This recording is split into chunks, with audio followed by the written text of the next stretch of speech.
So, tayo na po yung sa pangkalatang panalangin.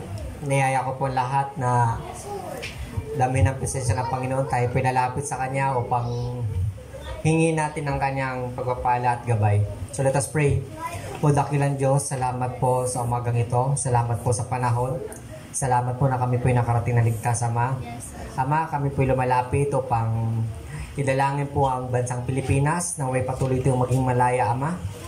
At pagpalain at bigyan niyo po ng banal na takot ang lahat na nanunungkulan nito simula sa pinakamataas hanggang sa pinakamababa, Ama. Ama, pagpalain niyo rin po ang church na to. Pagpalain niyo rin po ang aming pastor. Pagpalain niyo rin po yung church sa Apra, Ama, at si Pastor Randy, si Pastor Telly, si Pastor V. Pagpalain niyo po sila sa araw na to, Ama. Naway sa mensaheng lalabasan ng bibigamay, naway makita po namin na yung kalooban, ma-discern po namin, Ama, kung ano dapat namin gawin sa buhay namin. At ma-apply po namin ito, Ama, at musilbing handog ang buhay namin, Ama. Ama, salamat po sa pagkakataon na may church po kaming na pagtipon-tipon po, Ama, na may bubong po kami. Alam po namin naman na marami pong tao na gusto magka-church, pero sa ilalim ng manggahan, nasa mga lugar o anong lugar na wala po silang kisame pero gusto pong magsimba, Ama. Ama, ang nais lang po namin salamat po sa lugar na to. Patuloy niyo po itong pagpalain. Magpadala pa po kayo, Ama, ng maraming kaluluwa, Ama, na uhaw na makilala kayo, Ama. Gamitin niyo po ang bawat isa nandito. Magpadala po kayo ng Holy Spirit na manahan sa amin upang pagbigkas po namin sa inyong salita, Ama, ay makapag-encourage kami, makapag-hikayat kami, Ama, na ikaw ang tunay na Diyos. True ni Jesus lang po ang kaligtasan, wala na pong iba. Naway, Ama, makita din po sa buhay namin na yung pagpapala niyo po, ay yung pagmamahal niyo po, Ama, naway laging mamumutawi sa bibig namin. Ama, dinadalangin ko rin po, Ama, ang mga latang missionary sa buong mundo na naghahayag na yung salita. Kahit sa mga lugar na bawal o buhay ang kapalitan, may malakas sa kanilang loob, magpadala ka ng milyong-milyong anghel, Ama, upang magprotekta sa kanila, upang patuloy ang iyong gawain sa kanilang buhay, Ama. Ama, salamat po sa lahat at dinadalangin ko rin po, Ama, na i-ready niyo po kami, Ama. Alam po namin, Ama, sa nakaraang weeks, Ama, napakadami pong ginagawa, daming problema. Kami po yung nadidrain po, Ama.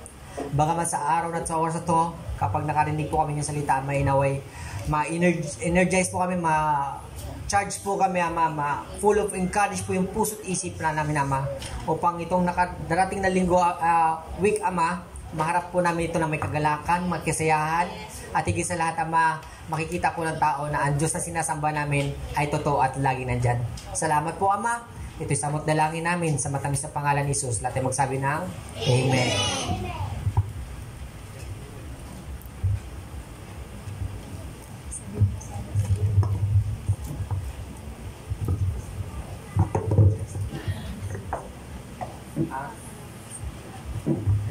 Praise God! Mapagpalang araw po sa ating lahat. At ngayon po tayo ay magpalakasan patuloy sa salita ng Diyos. Last time, ano yung pinag-aralan natin? Tungkol sa spiritual family. Oo, nandito tayo kasi alam natin na ito yung ating spiritual na family. Mahalaga po na binibigyan natin ng time. Dahil alam naman po natin na lahat ng ating pinagkakaabalahan sa mundo ay dito lang, maiiwan, mawawala, mag-fade. Pero yung mga bagay na ginagawa natin sa ating spiritual life, ito lang yung mananatili hanggang sa pagharap natin sa ating manlilika. So, binibigyan tayo ng Diyos ng ating mga verse para tayo po ay ma-training, maihanda po tayo sa pagtuturo sa iba, dahil hindi naman po tayo mananatiling tagapakinig lamang, hindi tayo mananatiling tagaupo lamang. Tayo po ay gagamitin ng Diyos sa iba't ibang paraan. Kahit saang lugar tayo mapunta, merong ibibigay ang Diyos sa atin ng mga tao na madadala natin sa ating Panginoon. So ngayon po, ang pag-aralan natin ay napapanahon din naman dahil mahalaga pong paalalahanan tayo na lahat ng bagay na nangyayari dito sa mundo ay meron pong pahintulot ang Diyos at may layunin siya. So sa aklat ng Ecclesiastes o mga ngaral, chapter 3, verse 1 to 15. Dito pa tayo mag-aaral. Andiyan na po ba? Mga ngaral, chapter 3, verse 1 to 15. Makikita yung pong lahat at basahin po natin ng malakas ang salita ng Diyos. Mga ngaral, chapter 3. Okay po, andyan, nababasa nyo? Ang lahat sa mundong ito ay may kanya-kanyang panahon. Tama po ba? May kanya-kanyang oras. Ang panahon ng pagsilang, panahon ng pagkamatay, panahon ng pagtatanim, panahon ng pagbunot ng tanim, panahon ng pagpatay, panahon ng pagpapagaling, panahon ng paggiba, panahon ng pagtatayo, panahon ng pagluha, panahon ng pagtawa, panahon ng pagluluksa, panahon ng pagdiriwang, panahon ng pagkakalat ng mga bato at panahon ng pagtitipon sa mga ito. Ang panahon ng pagyayakap, panahon ng paglalayo, panahon ng paghahanap, panahon ng pagkawala niyon. Ang panahon ng pag-iingat sa isang bagay at panahon ng pagtatapon. Ang panahon ng pagpunit, panahon ng pagtahi, panahon ng pagtahimik, panahon ng pagsasalita. Ang panahon ng pagmamahal at panahon ng pagkapuot, panahon ng digmaan at panahon ng kapayapaan. Ano ang mapapala ng tao sa kanyang pinagpaguran? Alam ko na ang itinakda ng Diyos sa tao. Naangkop niya ang lahat ng bagay sa tamang kapanahunan. Ang tao ay binigyan niya ng pagnanasang alamin ang bukas. Ngunit hindi binigyan ng pagkaunawa sa ginagawa ng Diyos mula sa pasimula hanggang sa wakas. Alam kong walang pinakamabuti sa tao kundi magpakaligaya. Gawin ang pinakamabuti habang siya'y nabubuhay. Alam ko rin kaloob ng Diyos na ang tao ay kumain, uminom, pakinabangan ang bunga ng kanyang pinagpaguran. Alam kong mamamalagi ang lahat ng ginawa ng Diyos. Wala nang kailangang idagdag, wala ring dapat bawasin. Gayon ang ginawa ng Diyos upang ang tao ay magkaroon ng takot sa Kanya. Lahat ng nangyayari ngayon, nangyayari na nung una, gayon din ang magaganap pa. Paulit-ulit lamang ang pangyayari. Pinagpala na po ng Diyos ang pagkabasa ng kanyang salita. Let us pray, amang banal na makapangyarihan sa lahat. Sa pangalan po ng iyong anak na si Jesus, patuloy kaming lumalapit sa inyo. Maraming salamat po, may kalayaan kami na magpuri, magpasalamat, sumamba sa iyo. Salamat po sa buhay, salamat sa lakas. Salamat sa pag-ibig mo sa amin. Sa aming mga kahinaan, Lord, I pray ang habag po ninyo at nawa makita mo sa amin ang pusong mapagpakumbaba. Pusong kumikilala, umaamin ng mga kasalanan, kamalian. Pusong handang i-correct, ituwid sa inyong harapan. Pusong handang pagpalain sapagkat ito po ang dahilan kung bakit kami narito ngayon dahil naniniwala kami na ang salita mo may magagawa sa aming mga buhay. Lord, naway sama-sama kaming lumakas, tumatag, tumibay, lumago sa amin pong relasyon sa inyo. Sa tulong ng banal na Espiritu, kausapin niyo po kami, magpakahayag po kayo sa amin sa simpleng kaparaanan, sa gabay at patnubay ng Holy Spirit. Gamitin mo lamang po ako bilang alulod at daluyan ng pagpapala na nagmumula sa iyo. Ikaw po ang maitaas at mabigyan ng karangalan. Salamat sa tinig. Salamat sa patnubay ng Holy Spirit. In Jesus' mighty name, ang lahat po ay magsabi ng Amen. Praise God. So, ang aklat po ng Ecclesiastes at ang verse na ito ay hayagang nagtuturo ng tunay na kalagayan ng tao dito sa mundo. Ipinakita sa atin, nakita po natin yung katalinuhang obserbasyon ni Haring Solomon kung ano po ang maaring nangyayari sa tao. No po? So lahat napapanahon, kaya nga sabi doon sa ating pamagat, there is time for everything. So lahat may time yan, lahat may tamang inilaan ng Diyos. Kaya hindi tayo dapat masyadong tawag nito, nagugulat sa mga nagaganap. Hindi masyadong nasasaktan pag may nawawala dahil talagang yun yung normal na cycle ng buhay. Lalo tigit hindi tayo dapat masyadong nahihirapan na kumbaga magtawag nito, mag-move on sa salita ng mundo. Kasi alam natin na lahat tayo haharap sa ating Creator. Lalo na kung yun namang taong nawala. Like example, may nawala sa atin sa member ng family. Alam natin na balang araw magkikita tayo. Masakit, oo, pero yun yung totoo eh. Yun yung mga realidad na kailangan nating harapin, na may ending lahat, may katapusan lahat. Sabi ko nga, kung may mga sama ng loob, may galit, lahat yun na lumilipas. Lahat yun natatapos. So normal, bilang tao, ang maganda lang sa atin bilang Christians, natatanggap natin ng maayos. Natatanggap natin ng magaan, nakakalaya tayo agad. Ma-entertain mo man saglit, maya-maya wala na. Kasi meron kang katuwang, meron kang Holy Spirit na nagko-comfort, may Holy Spirit na nagpapaalala sa'yo kung sino ka, ano ka, kung gaano ka kahalaga sa harapan ng Diyos. Kung hindi man tayo na-value ng mga tao, ng ating mga mahal sa buhay, ng mga, diba, yung members of family, hindi tayo mabigyan ng halaga. Pero salamat kasi merong Diyos na higit na nagmamahal at nagpapahalaga sa atin.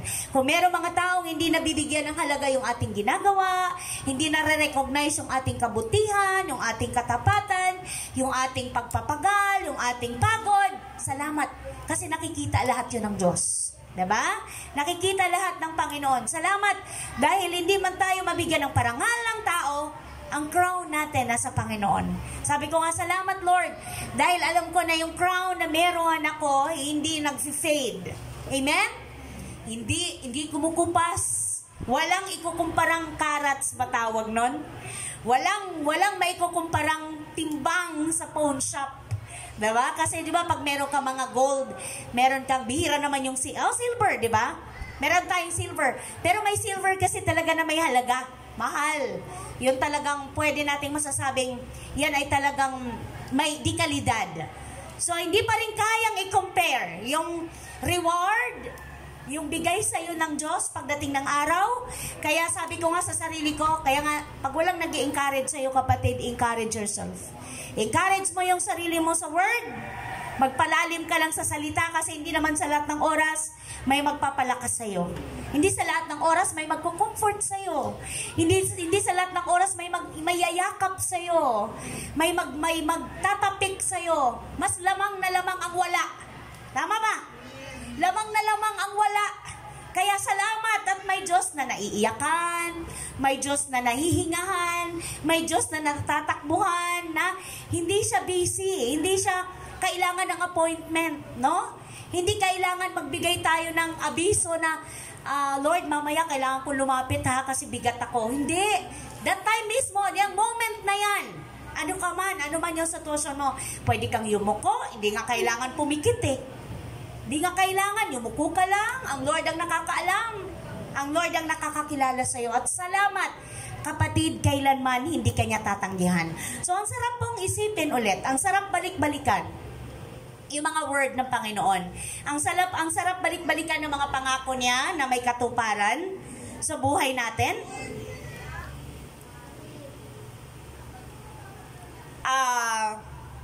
Dahil may mga ipinapahintulot siya na atin pong maranasan, ating madaanan, ating ma-experience, no? Maramdaman.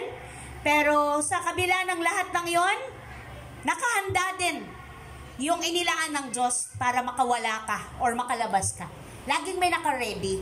Laging, minsan, madi-disappoint tayo sa tao kasi nag-expect tayo dun sa tao na ma-encourage ka. Tama ba?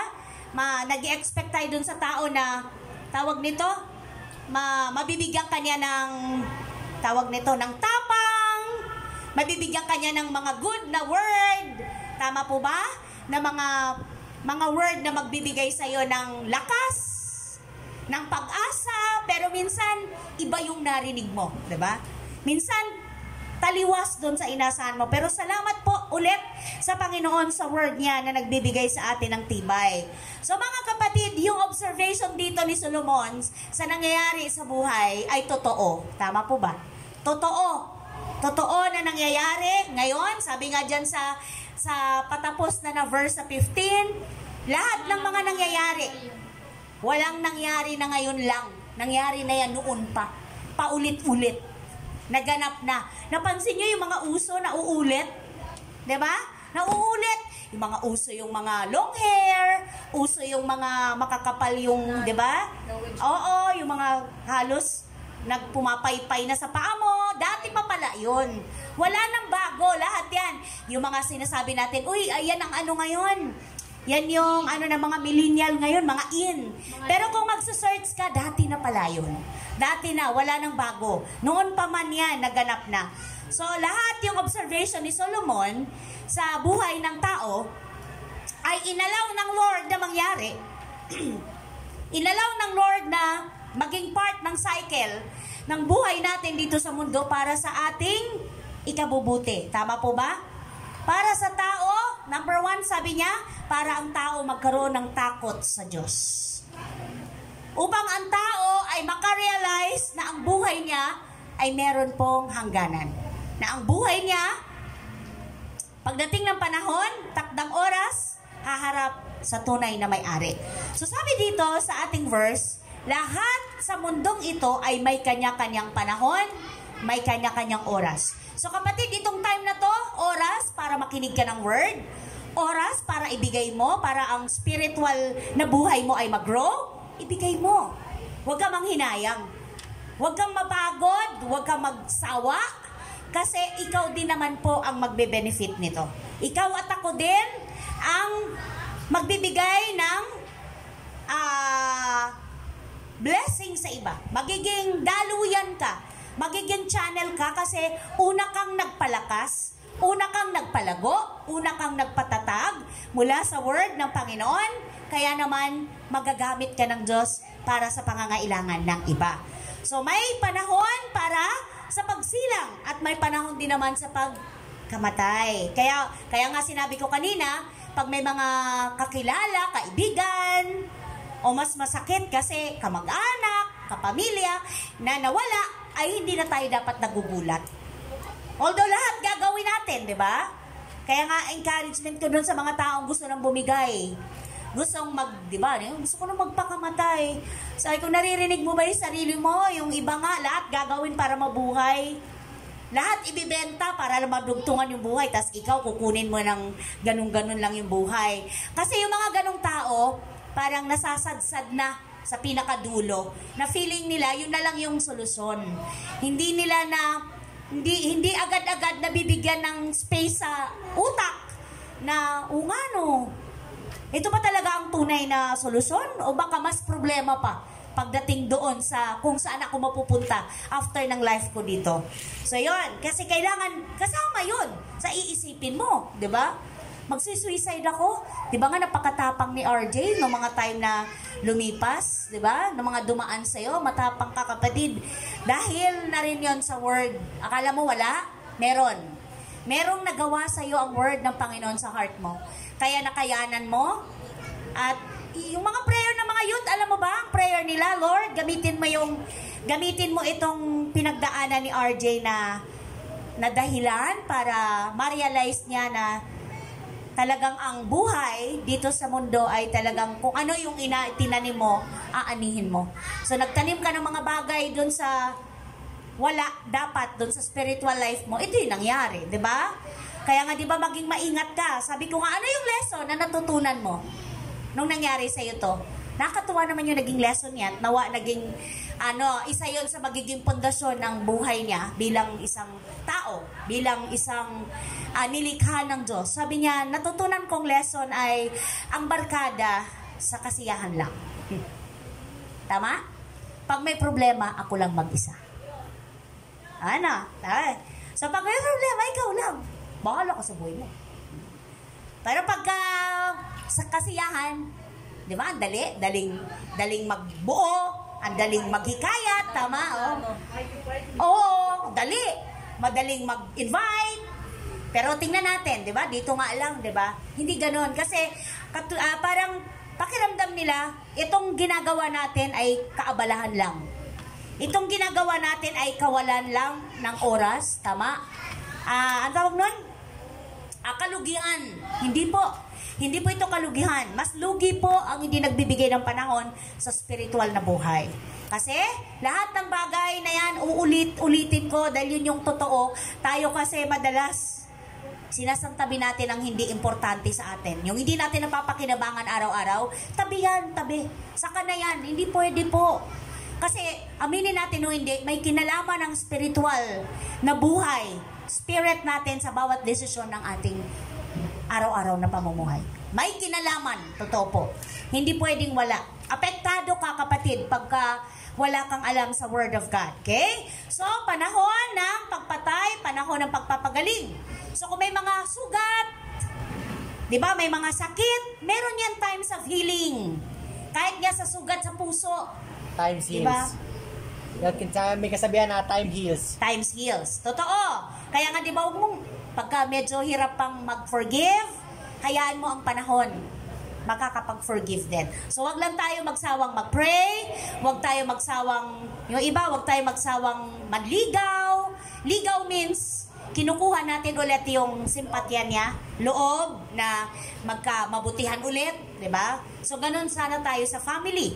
Kasi bago, suyo, tama na, magsuyuan sa isa't isa.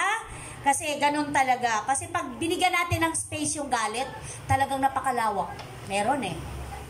Pero yung minsan, yung love, forgiveness, ang liit, no? Hindi makapasok.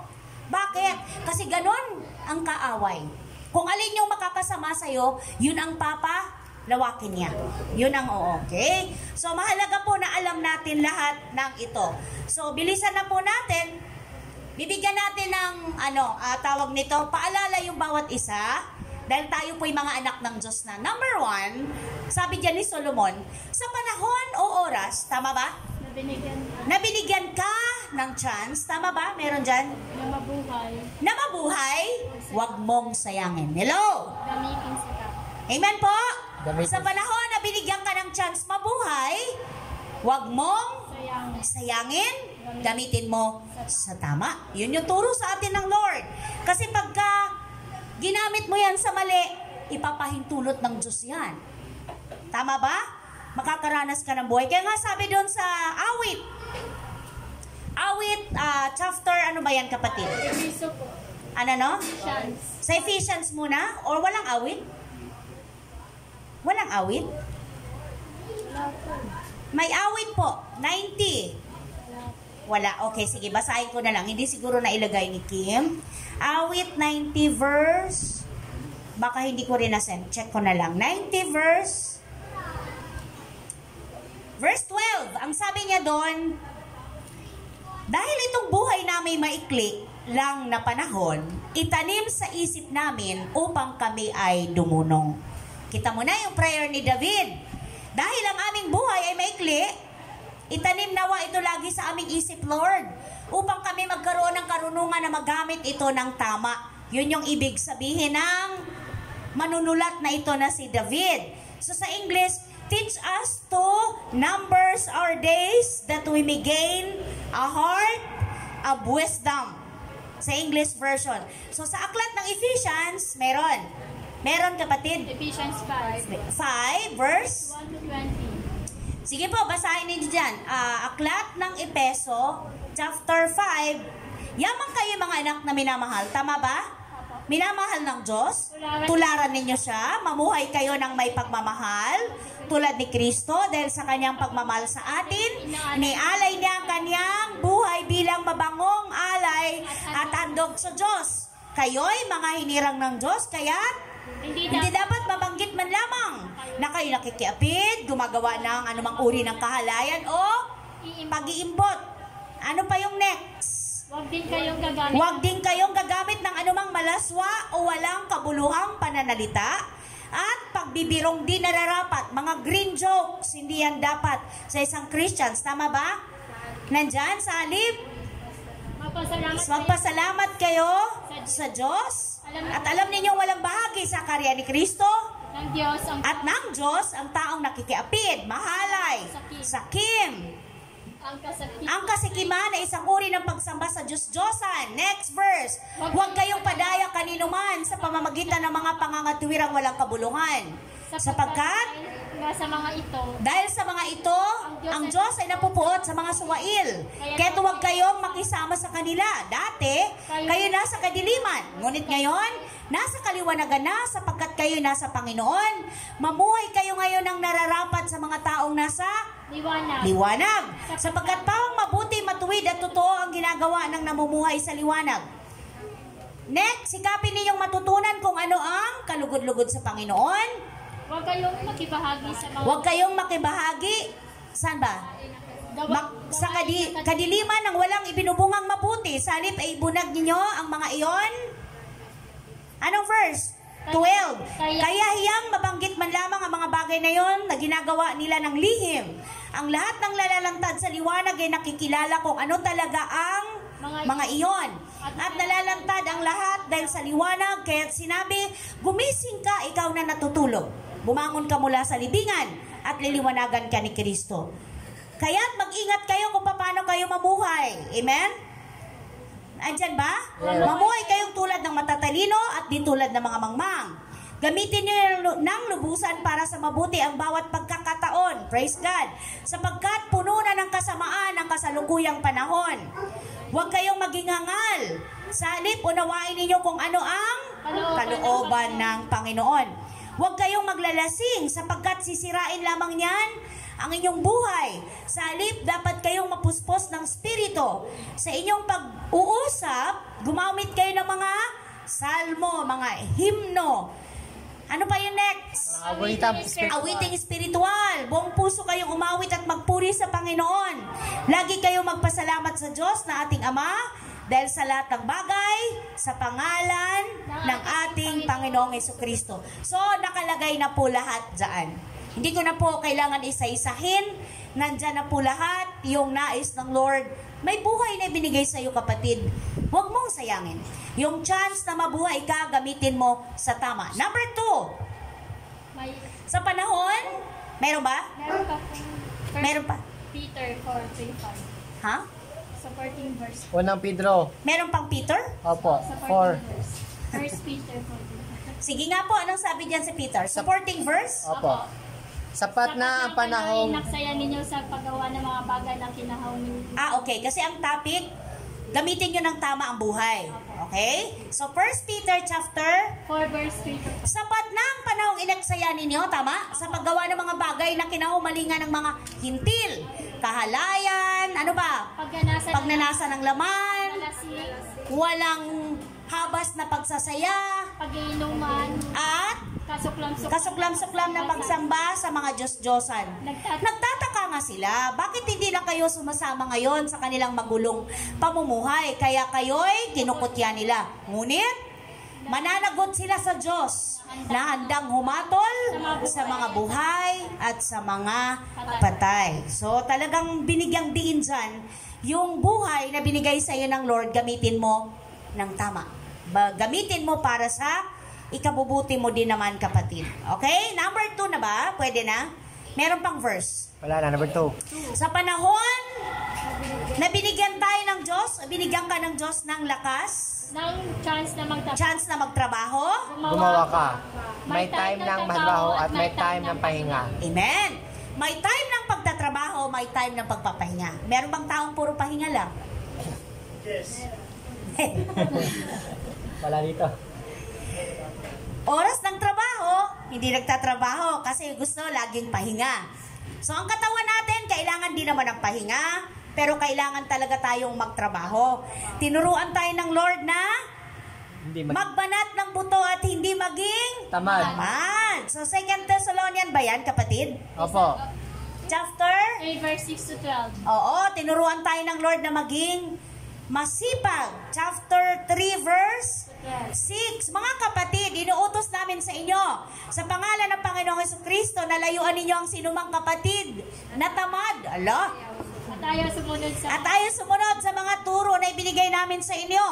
Alam naman ninyo na dapat ninyong tularan ang aming ginagawa. Hindi kami naging tamad nang kami kasama pa ninyo. Hindi kami nakakakain o nakikikain kanino man nang walang bayad.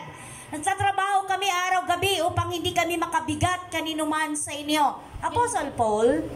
Oo, no?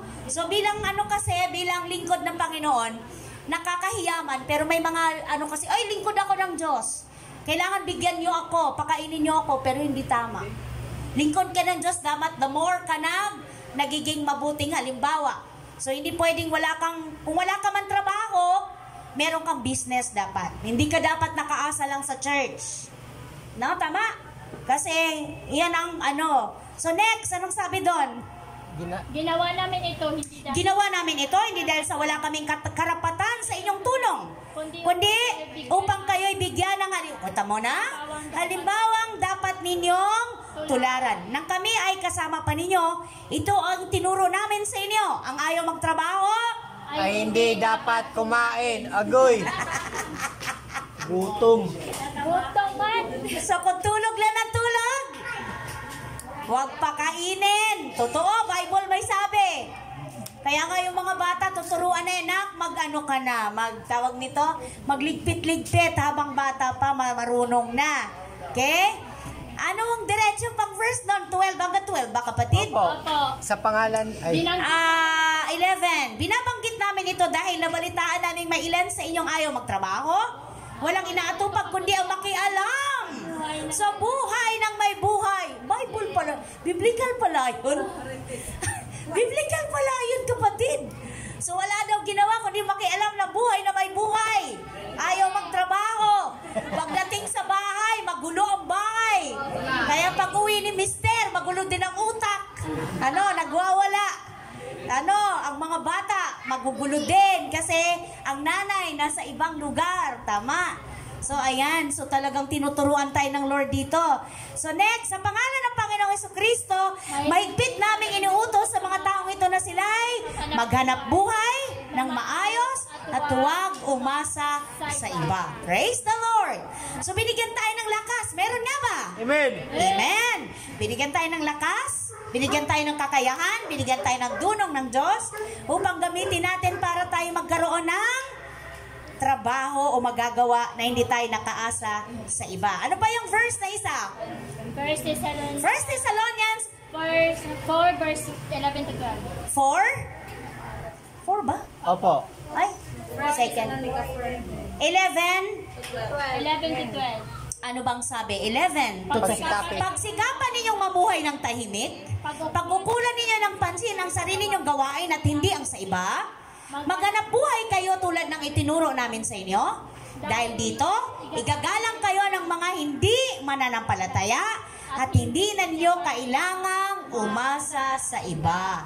Kita mo na? Ang mga misis ngayon, ano yan? Mga ano na yan, tawag nito? Mga orient na yan. Di ba? Hindi na umaasa ngayon ang mga misis sa mister. May sarili ng kita. May sarili ng... Tama? May sarili ng Shopee. May sarili ng Shopee. At May may pambayad na. May sarili ng pambayad sa Shopee at Lazada. Tama ba? Oh. Oo, hindi na kailangan ay humingi. Okay. So, napakasarap ng Bible, no? Lahat ng concern sa buhay natin, nandun na. Tapos na po tayo sa 2, Opo. 3 na. So, may chance tayong Maglingkod para sa Diyos. Huwag mong sayangin. Amen! May chance kang maglingkod sa Lord. Huwag mong sayangin. Anong sabi sa Romans? Romans ba? Opo. 12:11. 12:11. Anong sabi dyan? Ito naman ang Magpakasipag kayo at huwag maging tamad. Tama? Buong puso kayong maglingkod sa Panginoon. Romans 12 verse 11. Magpakasipag kayo at huwag maging tamad. Buong puso kayong maglingkod sa Panginoon. Iba yung verse. I-check mo dyan verse. Tapos 1 Corinthians 15:58. Kaya nga mga kapatid, meron ba? Opo. 1 Corinthians, meron. Kaya mga minamahal. Kaya nga mga minamahal kong kapatid, Magpakatatag kayo at huwag matinag. Maging masipag kayo palagi sa paglilingkod sa Panginoon. Dahil alam ninyong hindi masasayang ang inyong pagpapagal para sa Kanya. Yan. So wag na nating bilangin yung ating nagagawa para sa Lord. Kasi alam naman natin na hindi ito masasayang. Ano po? May mga tao din kasi talagang walang pusang palo. Kailangang paluin ng puwet bago gumalaw. Kaya kailangan ipabuka sa Kanya, ito yung tungkulin mo. Ito yung part mo. Pero mayroon din naman mas marami yung nagkukusa. Mas marami yung nagsasabing, ako na lang po. Ako na lang dito. So, ang reminders ni Apostle Paul, huwag kayong manghinayang. Alam nyo naman na inyong ginagawa ay hindi Mapapagal. ang inyong pagpapagal. Ano papagal? Pagod. Pagpakapagod ninyo, sakripisyo ninyo, ay hindi masasayang, hindi mababaliwala. Not in... So pag ang Lord ang pinaglilingkuran nyo, kahit gaano kabigat, masaya. Okay? So minsan, pag hindi ka masaya, tanungin mo yung sarili mo, baka nakatingin ka sa iba. Kasi tinitingnan mo, bakit yung iba walang ginagawa? Ako lang. Pero salamat, kasi ang word ng Panginoon ay nagko-comfort sa atin. Meron pa ba? May verse pa ba? Wala na po, pagtatapos. Pagtatapos na, anong sinabi dyan? May panahon at oras sa lahat ng dapat mangyari sa atin. May oras ng pagtawa o oras pag-iyak. May panahon o oras pagdiwang, may oras naman sa pagluksa. Lahat ng bagay ipanihutulot na mayayari para sa pakinabangan ng tao. Kapakinabangan ng tao. Yan ang nandyan sa 2. Okay? Sa pagtatapos. Oh, Ecclesiastes. Mga ngaral. So sabi dito ng Lord, alam kong mamamalagi ang lahat ng ginawa ng Diyos. Wala nang kailangang idagdag. Wala ring dapat bawasin. Ganon ang ginawa ng Diyos upang ang tao ay magkaroon ng takot sa Kanya. Lahat ng nangyayari ngayon, nangyari na nung una. Gayon din ang magaganap pa. So ibig sabihin, kung may maganap pa, nangyari na yun, naganap na. Magaganap pa ulit. So walang bago. Paulit-ulit lamang ang mga pangyayari. Kaya pala hindi tayo magtataka bakit paulit-ulit lang. Nandito tayo sa cycle ng buhay na umiikot sa loob ng 24 oras. So maging malinaw sa atin na magsusulit tayo pagdating ng araw. Lahat ng bagay may time, may tamang oras. So kung oras mo para sa Lord, para lumago ka kapatid, huwag kang manghinayang. Para mag-grow ka, huwag mong panghinayangan yung oras na yon. Kung oras na para ibigay mo sa family, gawin mong masaya. May oras para mag-relax, 'di ba? Para ipahinga, 'di ba? Magkaroon ng break dahil galing ka sa pagod. Huwag ka ring mag-guilty kasi normal 'yon. Natural 'yon. Salamat sa Diyos dahil lahat ng 'yan ibinibigay sa atin ng Panginoon yung pattern, yung programa kung paano tayo makapamuhay ng nakalulugod sa Kanya. May challenge po ba, kapatid? Meron. Challenge, saan matatagpuan? Mga ngaral 3:17. 17. Sa loob-loob ko'y, tama ba? Hahatulan ng Diyos ang masama at ang mabuti. Pagkat may itinakda siyang panahon para sa lahat ng bagay.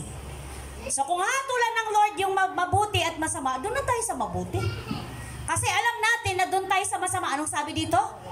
Kasuklam-suklam kay Yahweh ang handog ng masama. Kapatid, buhay mo pala ang handog na sa Kanya. So kung yung buhay mo na yan, hindi mo nagagamit ng tama, nasusuklam ang Lord. Tama? Kasi ang una mong handog sa Kanya, buhay mo. Diba anong sabi nun sa Romans? Ialay ninyo ang inyong buhay bilang isang masamyong handog. Buhay, kaaya-aya, kalugod-lugod sa harapan ng Diyos. So buhay pa lang natin. Pero pagka ikaw ay laging handa na humingi ng tawad, sabi nyo nga kanina, laging handang magpalinis sa Diyos, ang tingin ng Lord sa inyo ay righteous. Bagamat walang righteous sa harapan ng Lord kasi maya-maya nagkakamali tayo. Maya-maya nagkukulang, maya-maya nagkakasala. Pero kapatid, yung puso mo na laging, Lord, napakahina ko talaga sa part na to. Sa puso ko, sa isip ko, sa bibig ko, sa kamay ko, sa mata ko, sa paa ko, ano pa ba? Sa galaw. Bawat part ng katawan mo. Kasi yan ay templo ng Holy Spirit. Surrender lang sa Lord. Panginoon, sumusuko ako, hindi ko kaya, tulungan niyo po ako. Dahil pwede ko po itong maayos, panandalian lang sa aga ng aking lakas, pero babalik pa rin po ako sa dati kasi sinasadya ko man o hindi, bumabalik. Bumabalik. Pero sa tulong ng Lord, walang imposible. Amen po ba? Amen. Parang ang lulungkot nating lahat, ano? Gutom na ba? Pagod? Lahat na nakakapagod dito sa mundo, ano? Problema, sakit, hindi lang basta sakit na nakikita, sakit sa loob na hindi kayang maramdaman ng iba, kinikim-kim ko kasi meron kang tawag nito? Anong tawag doon? May kinukonsider ka. May sinasaalang-alang ka, may iniingatan ka. Pero praise the Lord, dahil kapatid, hindi ka nag-iisa. Andyan ang banal na Espiritu, tutulungan ka. Nandyan ang Panginoon, pag nag-pray ka, hindi ka niya tatanggihan. Amen? Pray lang. Lapit sa Diyos, wag nang patagalin. So mga kapatid ko sa pananampalataya, naturuan tayo na napakahalagang bagay. Na lahat ng nangyayari dito sa mundo may tamang oras at tamang panahon, kaya naman sa Diyos lang tayo talaga aasa. Amen po? Let us pray. Ama, maraming salamat sa pangalan ni Jesus ng iyong anak. Salamat po dahil malaya kami nakakapag-aral ng inyong salita. Malaya po kami nagpapalakasan, nagpapaalalahanan. Tinuturuan namin ang isa't isa sa pagtuturo ng Holy Spirit about your word, na kung saan makapamuhay kami ng naaayon sa kalooban mo, na natatanggap namin ang lahat ng bagay. Dahil sabi mo pa nga, sabi mo sa iyong word ngayon, there is time for everything. Lahat ng mga bagay dito sa mundo ay may tamang panahon ka. At tulungan mo kaming mamuhay sa katotohanan ito, na matuto kaming maghintay, maging patient kami, maging mapagpasakop kami sa will mo, maging mapag-antay kami sa katugunan na nagmumula sa iyo, dahil likas po sa amin ang laging nagmamadali. May sarili kaming paraan, may sarili kaming gusto, pero Lord, maraming salamat dahil itinutuwid mo kami. Tinuturuan mo kami ng maraming mga bagay na nais mo sa aming buhay. Lord, ang lahat ng ito ay aming ipinagkakatiwala sa inyo. Kayo po ang kumumpleto ng message na ito sa puso ng iyong mga anak. At salamat po dahil handa po silang turuan po ninyo. Handa po silang mapagpala, handa po sila na tumanggap ng pagdidisiplina na nagmumula sa inyong salita. Sa iyo pong mataas na papuri, pagsamba at pagluwalhati. Thank you, Holy Spirit. In Jesus' mighty name, everybody say, Amen. Amen. Amen at amen. Isang bahagi pa ng ating gawain ng pagbibigay. Makibasa po muna tayo sa Mateo 5:42. So, sabi dito mga kapatid, bigyan mo ang sa iyo'y humihingi, at huwag mong talikdan ang sa iyo'y nangungutang. Ayos to. So, nasa Biblia pala yun,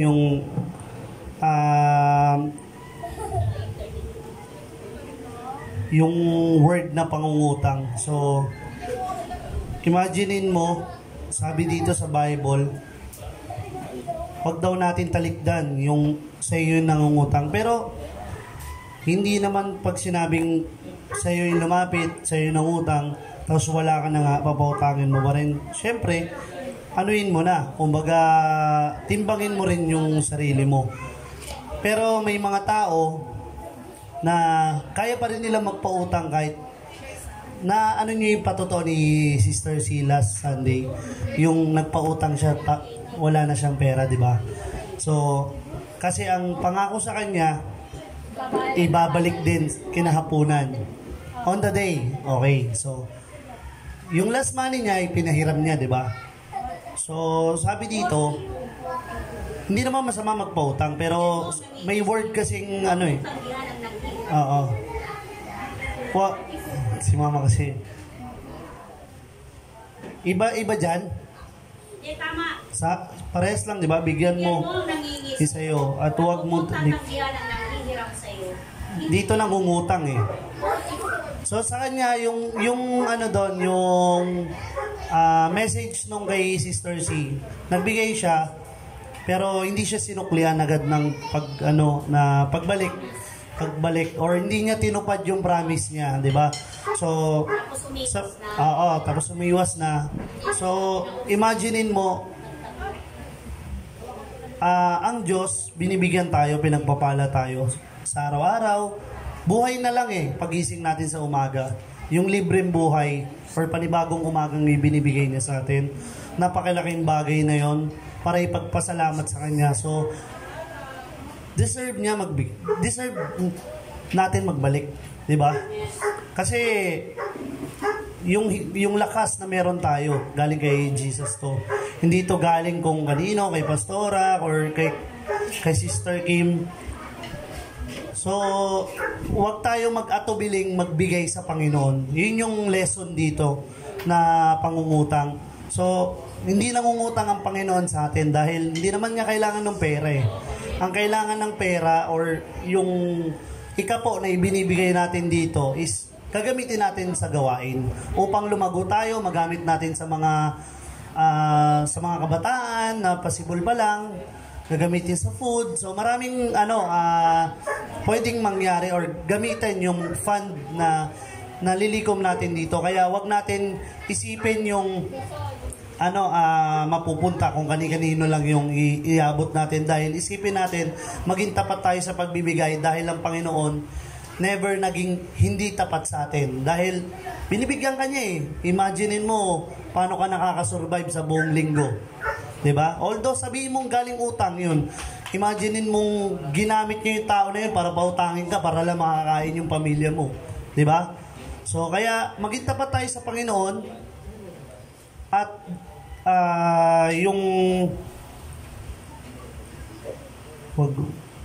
tapos na eh.